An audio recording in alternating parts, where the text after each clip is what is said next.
Ce moment difficile, où les familles doivent faire appel aux pompes funèbres. Un moment où se posent tout un tas de questions très pratiques et terre à terre.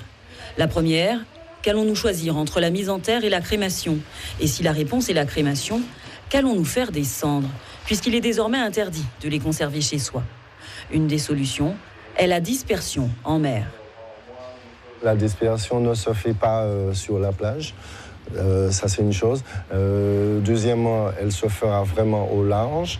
Et comme je vous dis, maintenant, nous avons la possibilité de proposer aux familles les urnes biodégradables. Donc, les cendres ne vont pas partir donc ça, dans le vent, voilà, donc, avec le vent. Donc, c'est encore mieux. Des urnes biodégradables en fibre de bois, dont certaines peuvent se conserver après dispersion et d'autres servir à immerger les cendres du défunt en mer. Ces dernières se désagrègent progressivement ensuite dans l'eau.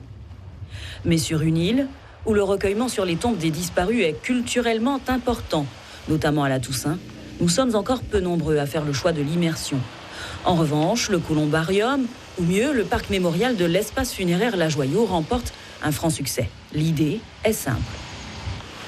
Si vous mettez en pleine nature, vous venez vous recueillir, mais il n'y a pas vraiment d'endroit. Tandis que le parc, vous avez un végétal qui est planté, vous avez une plaque et vous avez la possibilité de venir vous recueillir aux horaires d'ouverture, ce qui est de 8h midi, 14h, 18h tous les jours de la semaine. Et cette option plaît de plus en plus, à tel point qu'en ce moment, il est impossible d'obtenir une nouvelle concession dans ce fameux jardin des souvenirs qui accueille déjà plus de 200 disparus. Comme le parc devant est arrivé à saturation, avec l'aide de la mairie de Fort-de-France, on essaye de voir avec eux comment on peut faire une extension qui convient le mieux, qui soit un endroit apaisant et qui correspondra le mieux aux attentes des familles. Cela fait plus de 10 ans déjà qu'Alain entretient ce jardin très spécial. Une tâche importante qui lui tient vraiment à cœur. Quand je passe, j'ai des familles qui me demandent des questions et je leur dis, je leur réponds gentiment. Ils sont très satisfaits du jardin.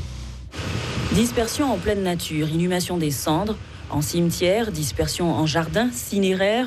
Le choix est large, mais l'incinération en Martinique est encore peu commune. En moyenne, elle est choisie par les familles, dans un cas sur 4 seulement.